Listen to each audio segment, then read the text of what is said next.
हाल के कुछ हफ्तों में समय से पूर्व रिहाई को लेकर बहुत सारे बड़े बड़े ऐसे केसेज हैं जिनके दोषियों ने सुप्रीम कोर्ट में अर्जी लगाई और वो समय से पूर्व उनकी रिहाई भी हो गई।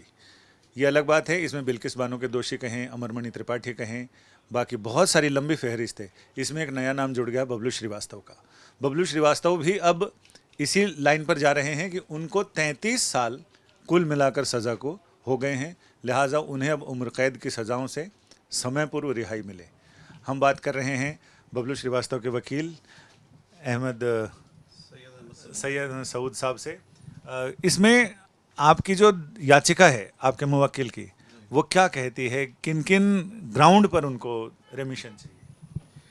देखिए, इस लिहाज में जो सीआरपीसी और कॉन्स्टिट्यूशन ऑफ इंडिया ने हर इंडियन सिटीज़न को या कन्विक्ट को राइट दी है एक कि साहब आपके अच्छे चाल चलन के चलते या और पूरा मैनुअल है, जैसे यूपी जेल में है बबलू श्रीवास्तव जी, तो इसमें उसके पैरामीटर्स पे उनको आफ्टर 14 इयर्स छोड़ा जा सकता है। अब इनको उससे डबल टाइम हो चुका है एक्चुअल, और रिमिशन जोड़ें तो 33 इयर्स से भी ज़्यादा हो चुका है।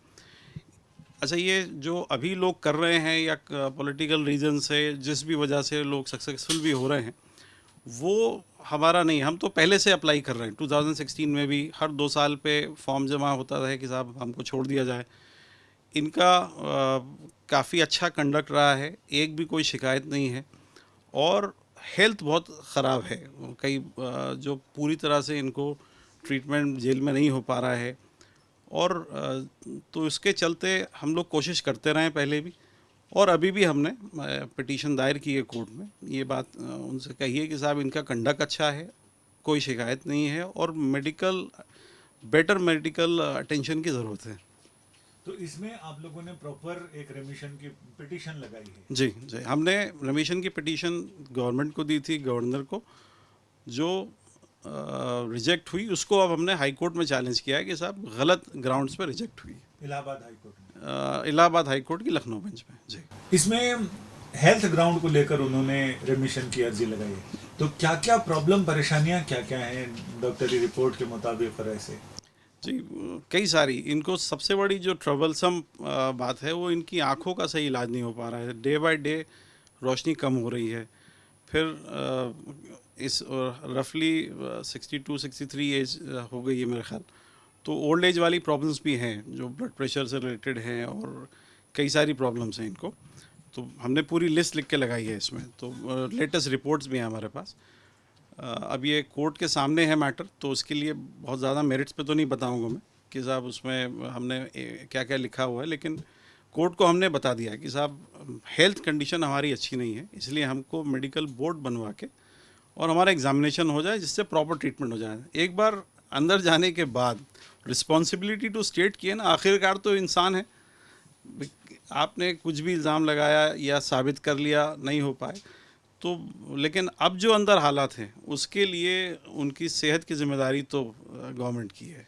आंखों की रोशनी तो लगातार कम हो रही है, राज्यपाल से भी उनके दफ्तर से भी आपको निराशा हाथ लगी, लेकिन अब आंखों की रोशनी कम होने के बावजूद हाई कोर्ट में आपने एप्लीकेशन लगाई है, उससे कितनी उम्मीद की रोशनी नजर आ रही है? उससे हमें तो अच्छी उम्मीद है, ना सिर्फ हेल्थ ग्राउंड पे, मेरिट्स पे भी। जो अभी तक जजमेंट्स हैं सुप्रीम कोर्ट के और हाई कोर्ट्स के, और जो लॉ है लैंड का, वो जिन ग्राउंड्स पे प्रिजनर्स को छोड़ा जा सकता है, हम उन सब ग्राउंड्स पे पूरे उतरते हैं। हाल के दिनों में ये कहा गया कि सुप्रीम कोर्ट के फैसले में भी, आदेश में भी, और जो रेमिशन का जिनको फ़ायदा मिला है उन लोगों ने भी ये बोला है कि भारतीय कानून सज़ा सुधारने के लिए देता है, ना कि उसको पीड़ित करने के लिए। तो इसका कितना फ़ायदा मिलेगा? और दूसरा, एक जो लंबी फेहरिस्त है जिन्होंने हाई कोर्ट से लेकर सुप्रीम कोर्ट तक रेमिशन का फ़ायदा लिया, या वहाँ की लोकल सरकारों ने, राज्य सरकारों ने उनको फ़ायदा दिया, तो इससे आपको कितनी उम्मीद लगेगी? इनका कितना असर पड़ेगा आपकी पिटीशन? देखिए, ये सब चीज़ें government case to case basis पे डिसाइड करती है। अच्छा, गवर्नमेंट अगर 100% हर इंसान को या एलिजिबल पर्सन को एज़ पर लॉ ट्रीट कर ले, तो फिर कोर्ट्स की ज़रूरत नहीं है। तो अब वो जिस इंसान को छोड़ा गया है उसके क्या रीजंस हैं, पॉलिटिकल हैं या सोशल हैं या मॉरल हैं, जो भी है, वो रीज़न जो है वो उस केस में अप्लाई होते हैं। हम उन सबको अगर कंपेयर करें, इसमें क्रिमिनल कंस्पिरेसी का दोषी माना गया इनको किसी एक गवर्नमेंट ऑफिसर के मर्डर के लिए, और उसके ये कोई रेपिस्ट नहीं थे, कोई ड्रग केसेस में नहीं आए, कोई ह्यूमन ट्रैफिकिंग में नहीं आए। तो उसके अगर इस तरह से देखा जाए तो ये कंपैरेटिवली उन सब लोगों से बहुत बेहतर है। तो कितने केसेस अभी चल रहे हैं, और जो ये मर्डर में कंस्पिरेसी का केस है, इसमें इसकी क्या स्थिति है? इसमें जजमेंट आ गया, उनको दोषी माना गया, नहीं माना गया, क्या हुआ? जी देखिए, इनको एक्स्ट्राडाइट करके सिंगापुर से लाया गया था 4 मैटर्स में, जिसमें 3 में ये छोड़े जा चुके हैं, बरी हो गए। जो चौथा केस है उसमें कंस्पिरेसी के बेसिस पे इनको शामिल किया गया। उसमें बड़ी इंटरेस्टिंग चीज़ है जो हमने कोर्ट को प्लीड करी है, लॉ पॉइंट है इसलिए मैं बता रहा हूँ। डिबेट का हम लोग अक्सर सीनियर से डिबेट करते रहते हैं कि इनको सज़ा एक आदमी के बयान पे हुई जो को एक्यूज़ था। उसका बयान टाडा में रिकॉर्ड किया गया। इनको टाडा में ट्राई नहीं किया जा सकता था, वो बयान इनके ख़िलाफ़ इस्तेमाल हुआ। वो बयान इतना भी काफ़ी नहीं था कि जिस आदमी का था उसके ख़िलाफ़ भी पूरा नहीं पाया गया, तो उसको भी सज़ा टाडा में नहीं हुई। तो ये भी हमने कोर्ट के सामने प्ली रखी है कि साहब, हम तो कंस्पिरेसी के बेसिस पे और ऐसे बयान को एडमिसिबल बना के हमको सज़ा हुई है, और हमारा कंडक्ट देखते हुए और हेल्थ देखते हुए हमको छोड़ा जाए। अभी हाल के दिनों में बहुत सारे लोगों को रेमिशन पे छोड़ दिया गया, तो उसको देखते हुए कोर्ट में जो बहस हुई, कोर्ट के जो ऑर्डर हुए, वो कितनी मदद करेंगे आपको इस मामले में? देखिए, कोर्ट सिर्फ यहाँ तक इंश्योर करती है कि गवर्नमेंट अपना काम फेयरली करे। गवर्नमेंट का ये जो रेमिशन वाला डिपार्टमेंट है या जो सिस्टम है, ये बहुत ज़्यादा फेयर या ट्रांसपेरेंट नहीं है, ओपेक है बहुत ज़्यादा, रीज़न नहीं पता चलते। अब मैं जो लोगों को बहुत रिसेंटली छोड़ा गया, मैं नहीं कह सकता कि साहब वो प्योरली पॉलिटिकल रीज़न से या पॉलिटिकल गेन से छोड़ा गया, लेकिन मुझे उम्मीद है कि अगर गवर्नमेंट मेरिट्स पे या गवर्नमेंट का डिसीज़न मेरिट्स पे हमारी कोर्ट एग्जामिन कर लें, तो मुझे पूरी उम्मीद है कोर्ट से कि हमारे फेवर में आ सकता है। अब मेरा एक आखिरी सवाल ये है कि अभी फ़िलहाल बबलू श्रीवास्तव पे कितने केसेस हैं और उनकी क्या स्थिति है, किस स्थिति में है? देखिए, इसको हम 2 पार्ट में डिवाइड करते हैं। एक पार्ट वो जिसमें इनको एक्स्ट्राडाइट करके लाया गया, वो 4 थे, 3 में बरी हो चुके हैं, 1 रह गया। दूसरा पार्ट मिसलिनियस कई सारे हैं जिसमें ज़्यादातर छूटते ही चले जा रहे हैं, क्योंकि अब जिस तरह का जो अपने कंट्री में है कि बहुत से ऐसे पॉलिटिशियन हैं जिनके ऊपर इनसे ज़्यादा केसेस हैं, और लेकिन वो बड़े से बड़े मंदिर में बैठे हुए हैं हमारे। लेकिन अब ये लक की बात है कि ये वहाँ नहीं है, ये जेल के अंदर है। तो जितने भी मैटर्स हैं उसको प्रॉपरली डिफेंड किया जा रहा है। गिनती मुझे एग्जैक्टली याद नहीं, लेकिन बहुत ज़्यादा नहीं है। क्योंकि बबलू श्रीवास्तव की तरफ से ये भी कहा गया था पिछले मुकदमों में कि उन्हें जिन 4 मुकदमों में 4 इल्ज़ाम में उनको एक्स्ट्राडाइट करके लाया गया था, तो उसके अलावा कोई दूसरे नहीं उनके खिलाफ मुकदमे लगाए जाएंगे, और उसके बाद भी मुकदमे लगे। जी जी, वो आप सही कर रहे हैं। वो क्या?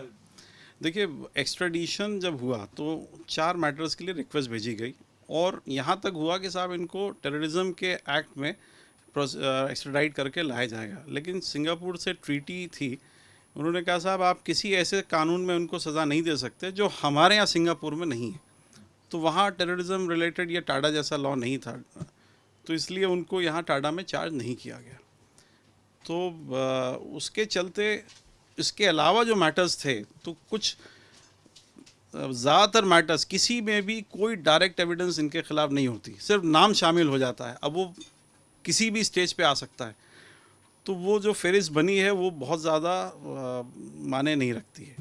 जो एक मुकदमा रह गया है इनके खिलाफ अभी जो पेंडिंग है, उसमें कितना संगीन है और वो क्या, किस इल्ज़ाम में है? वो नहीं, आई एम सॉरी, मुकदमा कोई पेंडिंग नहीं है इसमें से। 4 में से 3 में बरी हो गए, और ये चौथे की सज़ा काट रहे हैं। अच्छा, चौथे की सज़ा काट रहे हैं। वो किस मामले में सर? वो एक कस्टम ऑफिसर थे, LD अरोड़ा साहब, उनका मर्डर हुआ इलाहाबाद में। जब वो शाम को अपने घर पे थे, ड्यूटी पे नहीं थे, तो वहाँ उनका मर्डर हुआ। फिर इन्वेस्टिगेशन होते होते होते को एक्यूज़ की स्टेटमेंट पे इनको पकड़ लिया गया और इनको सज़ा हो गई। तो उम्र कैद है क्या है? उम्र कैद है इनको चाहिए।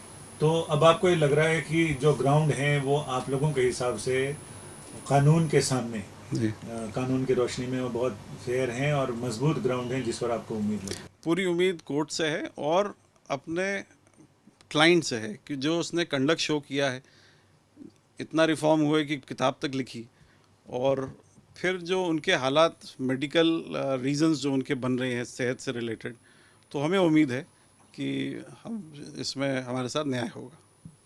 आपका बहुत बहुत शुक्रिया।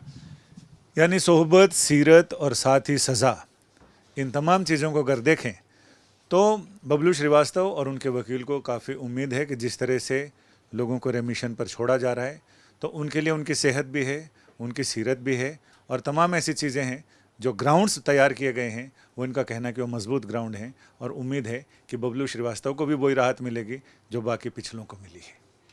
कैमरामैन अभिषेक बाई के साथ संजय शर्मा, दिल्ली आज तक।